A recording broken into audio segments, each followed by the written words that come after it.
আমি ঢাকা আন্তর্জাতিক বিমানবন্দরে ঢুকেছি, তো একটা মেয়ে লাফ দিয়ে উঠে বলছে, আপনাকে আমি আমার জীবনের চেয়ে ভালোবাসি।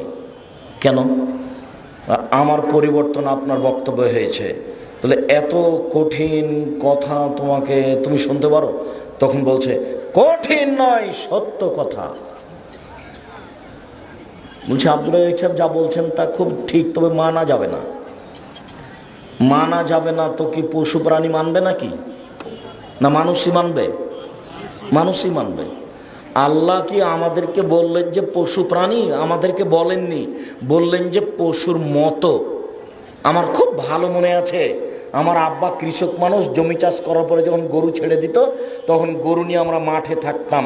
তো গরু যখন ধানের ক্ষেতের দিকে যেত, তখন বলতাম, এই থেমে গেছে, একটু পরে আবার যাচ্ছে। তার মানে ও তো মানুষ নয়, বুঝেও বুঝেনি, তাই তো পশু। আর আমাকে আল্লাহ বলছেন, তুমি কি পশুর মতো হয়ে গেলে? তুমি যে সেদিন জানলে যে গুল আর মুখে দেওয়া যাবে না, তারপরেও তুমি গুল মুখে দিয়েছো কেন? তাহলে কি তুমি পশুর মতো হয়ে গেলে? তো আব্দুল রাজ্জাক সাহেব পশু বললেন না কেন? এই জন্য যে গরু কোনোদিনই গুল ছাড়তে পারবে না, মানুষ ইচ্ছা করলে ছেড়ে দিতে পারে। যদিও গরু, কুকুর, শ্রীগাল গুল কেউ খায় না। কুকুর শ্রীগাল কি খায় গুল? ওর নাকি ধারে কাছে যায় না,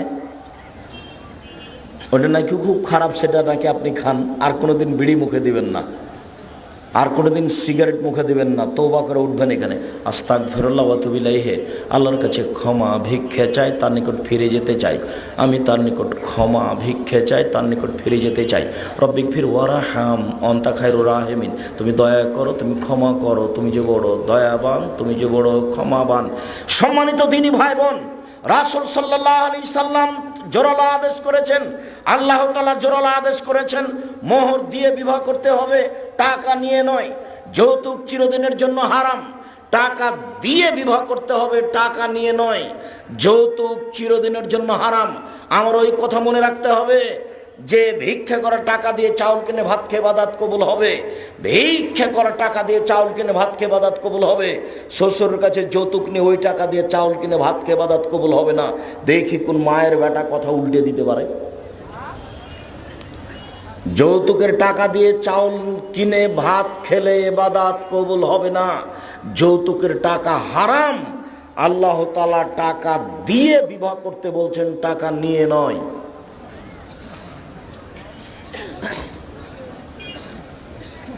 যদি নগদ টাকা না থাকে মোহরের, তো বাকি দিতে পারেন, বাকি মোহর দেওয়া যায়, বাকি মোহরে বিবাহ দেওয়া যায়। মোহর আপনাকে দিতেই হবে। এই ছেলে শোনো, তোমার বাপ যদি মোহর না দিয়ে মারা যায়, তাহলে তুমি তোমার বাপের পক্ষ থেকে তোমার মাকে মোহর দিয়ে দাও। তুমিও যদি না দাও, তাহলে বিচারের মাঠে তোমার মা মোহর বাবদ তোমার বাপের নেকি নিয়ে নিবে। খুব কঠিন জিনিস। শেষ পর্যন্ত যদি তোমার বাপের কোনো নেকি না থাকে, তাহলে তোমার মা মানুষ হিসেবে কিছু পাপ করেছে, তো সেই পাপ তোমার মায়ের পক্ষ থেকে তোমার বাপের উপরে চাপিয়ে দেওয়া হবে। তোমার বাপের থেকে নেকি নিয়ে নিতেন, কিন্তু তোমার বাপের কোনো নেকি নেই। এখন কি হবে? তো তোমার মায়ের কিছু পাপ তো আছে, তখন পাপটা তোমার বাপের উপরে চাপিয়ে দেওয়া হবে।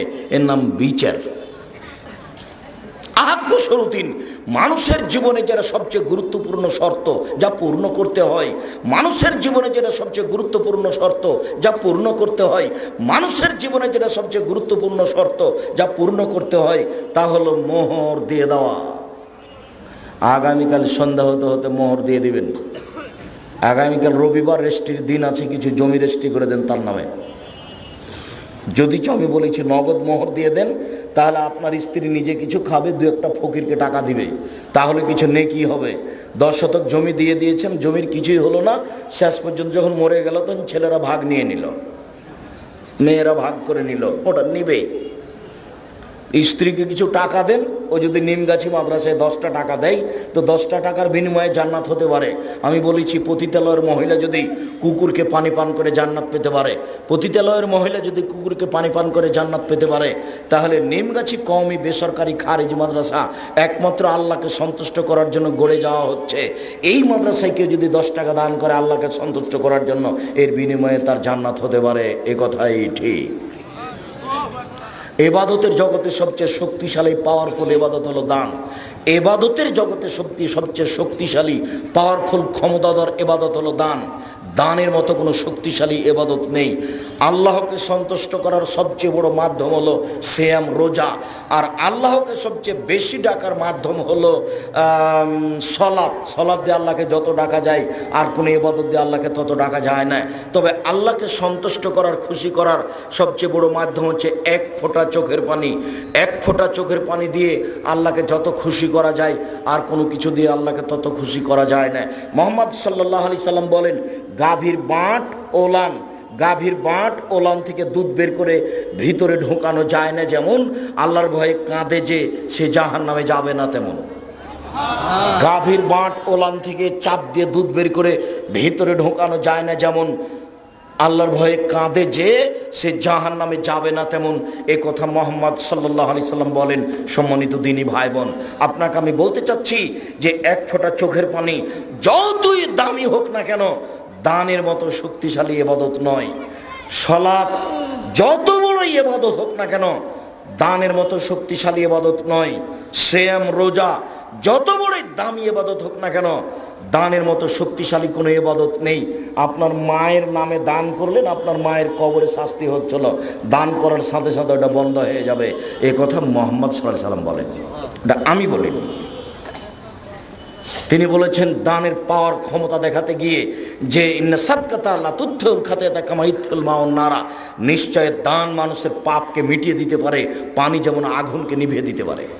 পানি যেমন আগুনকে নিভিয়ে দিতে পারে, মানুষের দান তেমন পাপকে মিটিয়ে দিতে পারে। সম্মানিত দ্বীনি ভাই বোন, বলছিলাম আপনারা যৌতুক নিয়েন না, যৌতুক হারাম। যদি নিয়ে থাকেন তাহলে আগামীকাল সন্ধ্যা হতে হতে যৌতুক ফেরত দিতে হবে, টাকা ফেরত দিতে হবে। আব্দুর রাজ্জাক সাহেব, আমার শ্বশুর মোটর সাইকেল খুশি হয়ে দিয়েছে, তোমার শ্বশুর মোটর সাইকেলটা একটু ফকিরকে দিয়ে দেয় না কেন? তোমাদের বগুড়াতে কোনো ফকির নাই? যদি ফকির না থাকে তো মোটর সাইকেলটা তোমরা নিম গাছে দিয়ে পাঠাও। তোমার শ্বশুর দেখি কি বলে, তোমাকে নাকি খুশি হয়ে দিয়েছে, তোমার স্বভাবই ভালো নাই সেই জন্য দিয়েছে। তুমি বলো আব্বা লাগবে না, আমি নিজে মোটর সাইকেল কিনবো, তার অপেক্ষায় তুমি থাকো। কেন নিয়েছ? আল্লাহর আদেশ, টাকা দিয়ে মোহর দিয়ে বিবাহ করতে হবে, বাকি মোহর যায়, যে কথা ঠিক। আব্দুর রাজ্জাক সাহেব একটু প্রমাণ দিবেন কি বাকি মোহর যায়? জি হ্যাঁ দিব, একটু বলে যাই তাহলে সেটা। একজন মহিলা রাসূলের নিকটে এসে বলছেন, আল্লাহর নবী আমাকে বিবাহ করেন। তখন আল্লাহর নবী তার দিকে তাকালেন, একটু মাথা থেকে পা পর্যন্ত তাকানোর পরে চুপ থেকে গেলেন, কিছুই বলছেন না। তখন মধ্যে থেকে একটা লোক লাফ দিয়ে উঠে বলছে, আল্লাহ রাসূল আপনি বিবাহ না করলে আমার সাথে বিবাহ দিয়ে দেন। তখন আল্লাহ রাসূল বলছেন, আচ্ছা ভালোই তো, তোমার মোহর আছে, টাকা পয়সা আছে? যে না, কিছু টাকা পয়সা নেই। এই যে লুঙ্গিটা আছে, এই লুঙ্গিটা আমি যেটা পরে আছি, তুমি লুঙ্গিটা যদি তাকে দেব তুমি কি পরবে? যা, আর কিছু নয় আল্লাহ রাসূল। তো হচ্ছে বাড়ি যাও, একটা লোহার আংটি হলো দেখো না, কিছু হোক না, একটু দেখো না, রাজশাহীর চাঁপাইনবাবগঞ্জের একটা ফজলি আম হলেও হবে। তো একটু যদি কিছু পাও, একটা লোহার আংটি, সেটা নিয়ে আসো। তো বাড়ি থেকে ঘুরে এসে বলছে আল্লাহ রাসূল সেটাও যে নেই। তখন আল্লাহ রাসূল বলছেন, তুমি কোরআন মুখস্থ করেছো, কিছু কোরআন জানো? তখন লোকটি বলছে, জি হ্যাঁ, অমুক অমুক সূরা জানি।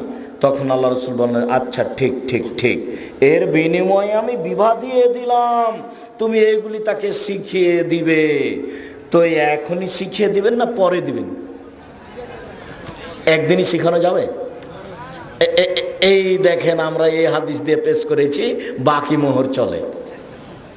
বুঝতে পারেননি মনে হয়? হাদিস কিন্তু বুখারী মুসলিম, আর কিছুই নাই। জি, ওর কিছুই নাই, তো আপনাদের কিছু নাই নাকি? এবার ভাইজান বলছে যে ওর তো কিছুই নাই, তা আপনাদের কি কিছু নেই? মানে নগদ দেন? হ্যাঁ নগদ দেন, এটাই ঠিক। তবে বাকিতে বিবাহ জায়েজ, দিয়ে দিবেন।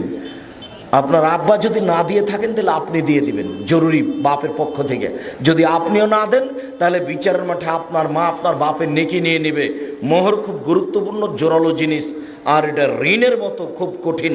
সম্মানিত দিনী ভাই বোন, في القلب مشاعر أخفيها قد أشرقت الشمس عليها عن خطط لم أعبأ فيها ستكون بأيامي فرقا فحياتي قبل الحلقات تيه بضياع بشتاتي